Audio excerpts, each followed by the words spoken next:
ডাইনোসরের দুঃখ। আজ থেকে বেশ কয়েক লক্ষ বছর আগের কথা, যখন পৃথিবীতে ডাইনোসরেরা ঘুরে বেড়াতো হেথাউতা।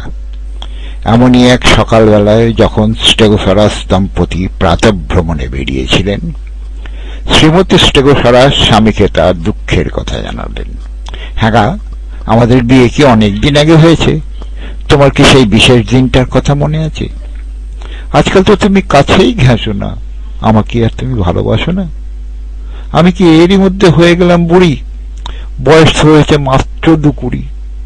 স্নান করতে যাই যখন, তখন যাও যে কোথায় হায় চিংড়া মারা স্টেগুগুলো ডাকে কাছে আমায়।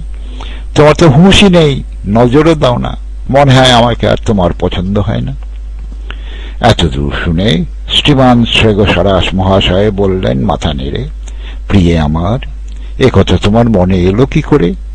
তোমাকে যদি না আমি ভীষণ ভালোবাসতাম, তবে কি খাজার খোঁজে ঘাসবন খুঁজে বেড়াতাম?